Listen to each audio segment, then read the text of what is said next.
আমার কোনো বন্ধু নেই। সাদাত হোসেন। আমার কোনো বন্ধু নেই যার কাছে আমি নিজেকে ভেঙে চুরে খুচরো পয়সার মতো জমা রাখতে পারি, যে আমাকে যত্ন করে সঞ্চয় করবে, প্রয়োজনে ফিরিয়ে দেবে এক একটা আধুলি। সত্যি বলতে আমার কোনো বন্ধু নেই।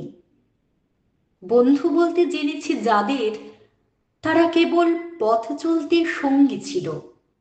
দূরের পথে ট্রেনে যেমন থাকে, পাশের সিটে গল্প হয়, আড্ডা হয়, দু পেয়ালা লেবু চায়ের দাম মেটাতে আমি দিচ্ছি যুদ্ধ হয়।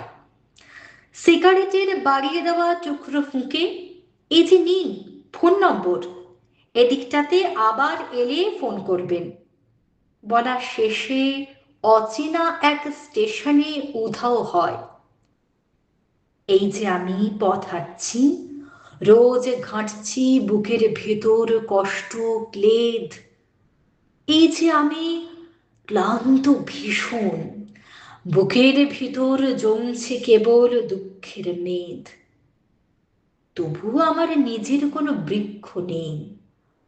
প্রবল দহনে দিনের শেষে যার ছায়াতে জিরব ভেবে ফিরে আসার ইচ্ছে হয়, তেমন একটা ছায়ার মতন, আগলে রাখা মায়ার মতন আমার কোনো বন্ধু নেই।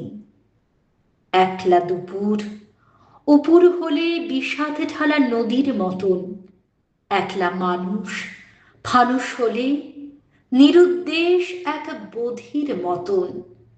হাতের মুঠোয় হাত রাখবার একটা কোনো মানুষ নেই। আমারও কোনো বন্ধু নেই। আমি কেবল কোলাহলে ভিড়ের ভিতর হারিয়ে যাই।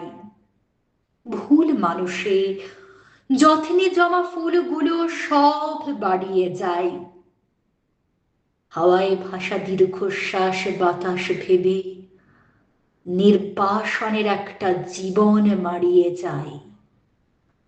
আমার কোনো বন্ধু নেই যার কাছে আমি নিজেকে ভেঙে চুরে খুচরো পয়সার মতো জমা রাখতে পারি, যে আমাকে যত্ন করে সঞ্চয় করবে, প্রয়োজনে ফিরিয়ে দেবে এক একটা আধুলি।